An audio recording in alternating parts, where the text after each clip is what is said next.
Olá, está começando o Acontece no Rio. Agora vamos falar de futebol. A 13ª rodada do Brasileirão foi cheia de surpresas. Para a torcida do Flamengo, surpresa desagradável. Não é, Aline? O que aconteceu com o time? Pois é, Ingrid, está todo mundo falando, né? Os flamenguistas acordaram com uma dor de cabeça desse tamanho. O Flamengo foi goleado pelo Corinthians 4-0, um resultado surpreendente, porque até o segundo tempo estava 0-0. Todos os gols foram marcados depois do intervalo e depois, a verdade é essa, depois que o Flamengo levou o primeiro gol, aí tudo desandou. O Zé Ricardo tinha sido expulso, teve muita reclamação de arbitragem, eu não vou nem entrar nesse mérito, mas o fato é que foi um resultado atípico. Acho que a torcida do Flamengo não tem que se desesperar, não tem que trocar de técnico, ele está fazendo um bom trabalho, foi só um tropeço, mas 4-0 eu sei que dói, mas daqui a pouco tem outra rodada e o Flamengo se recupera, Ingrid. Aline, o Botafogo foi o único carioca que venceu e deu uma respirada. Pois é, Ingrid, cada vez que a gente conversa aqui, cada semana o Botafogo está melhorando, agora já está fora da zona do rebaixamento, já está se afastando. E o Camilo, né, vamos ressaltar aqui o trabalho do Camilo. Depois que ele entrou no time, o Botafogo ganhou outra cara, outro gás. O cara é bom de armação de jogada, muito bom. Ele se machucou agora nessa vitória sobre o Santa Cruz por 2-1, mas já avisou que não é nada grave, portanto já está voltando para a próxima rodada e vamos esperar que o Botafogo saia desse sufoco, né, Ingrid?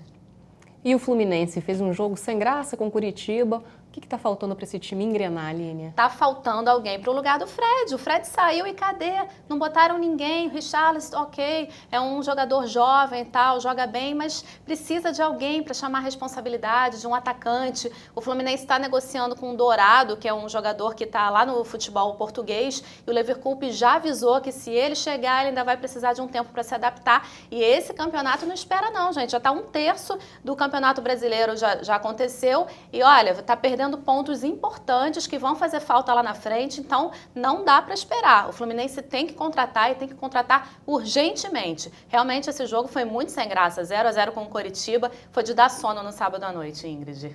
Para encerrar, o Vasco que perdeu para o Avaí. Os vascaínos precisam ficar preocupados, Aline? Eu acho que precisa ficar preocupado sim, Ingrid, porque o Vasco perdeu de novo, perdeu para o Avaí dessa vez, está com a liderança da Série B ameaçada, então já perdeu aquelas gordurinhas que estava construindo ali e o principal problema, na minha opinião, é que o Vasco não colocou peças de reposição, perdeu alguns jogadores, perdeu o zagueiro Rafael Vaz, que era um ótimo zagueiro, foi para o Flamengo e ainda não se mexeu não, quer dizer, está se mexendo, está querendo o Rafael Marques, que é um zagueiro que estava encostado no Coritiba. Eu, particularmente, acho que não é uma boa, porque ele já jogou aqui no futebol carioca, já jogou no Botafogo, os botafoguenses não sentem saudade dele. Então, eu, particularmente, acho que não é uma boa, mas o Vasco precisa, sim, e urgentemente, de peças de reposição.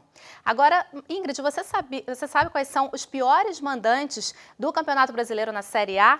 Os times cariocas, os três, Fluminense, Flamengo e Botafogo. Por quê? Na minha opinião, e acho que na opinião da maioria das pessoas, a gente está sem estádio para jogar. Tirando o Vasco, que está na Série B, que tem seu próprio estádio, os outros clubes não têm. A gente está com o Maracanã fechado, Engenhão fechado, e isso faz a diferença. O time precisa da sua torcida para jogar. Não adianta jogar em Volta Redonda, em Juiz de Fora.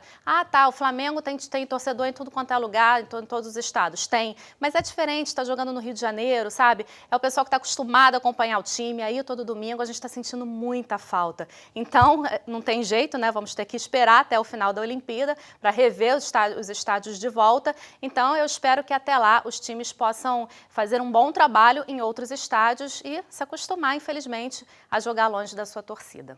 Muito obrigada, Aline. E na próxima segunda a gente volta a falar mais sobre futebol. Com certeza, estaremos aqui.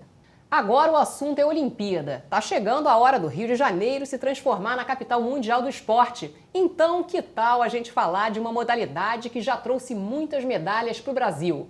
Vamos conhecer um pouco mais sobre a vela.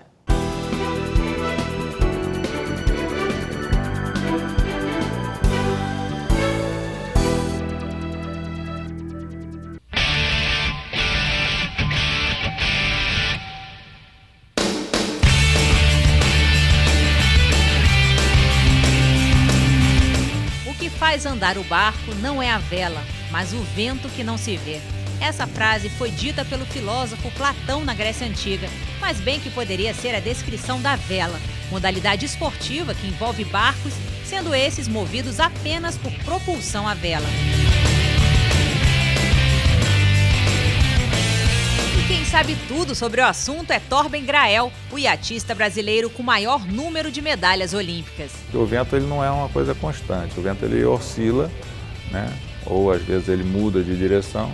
Então você tem que aproveitar isso, porque se você fizer lá os vetores certinho, o teu caminho é muito mais curto do que se você for para o lado errado da mudança do vento. Às vezes é melhor você, mesmo não estando muito rápido, acertar a parte tática da regata, mas normalmente a velocidade também ajuda. As competições são classificadas de acordo com o número de tripulantes no barco, com a mastreação e com o número de velas usadas. Cada partida desse esporte é chamada de regata. As competições são divididas em uma série de regatas e os atletas acumulam pontos de acordo com a sua colocação em cada uma delas. O primeiro recebe 1 ponto, o segundo 2 e assim por diante. Os 10 melhores disputam a regata da medalha, que tem pontuação duplicada, e os vencedores são aqueles que somarem menos pontos.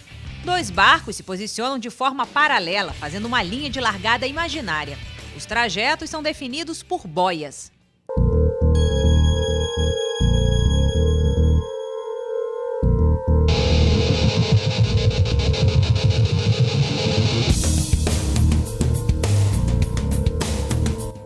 Uma regata tem 5 fases: largada, contravento, etapa na qual os barcos rumam em direção à boia de marcação, través, manobra de mudança de direção contornando a boia, popa, parte do percurso em que os barcos buscam o local de chegada da regata, e chegada.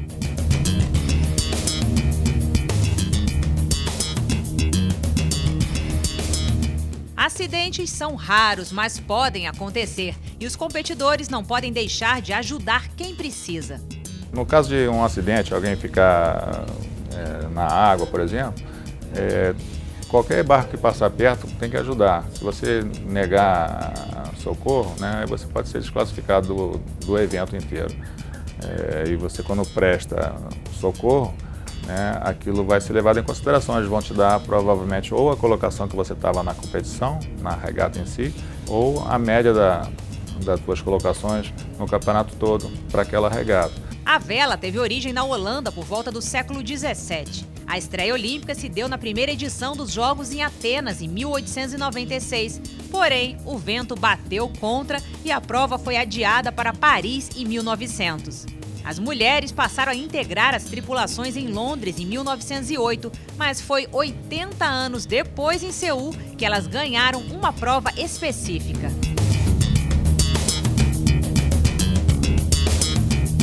Torben dá uma dica para quem quer acompanhar as provas de vela. É muito difícil para uma pessoa que não conhece vela entender quem está na frente, na hora que os barcos estão ali naquele zigue-zague. Então, a melhor hora de você identificar quem está na frente, as colocações, são na hora que passa pela boia. Na Olimpíada no Rio estão em disputa 5 classes masculinas, 4 femininas e uma mista na Baía de Guanabara. E a paisagem promete inspirar não só os atletas, mas todo o público que vai presenciar regatas de tirar o fôlego.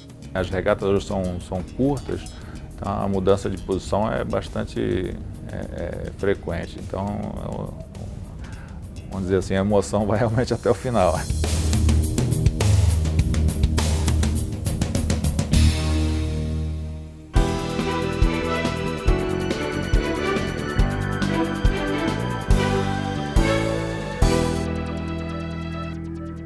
E o Acontece no Rio fica por aqui. Se você quiser rever este e outros programas, acesse câmara.rj.gov.br. Até a próxima!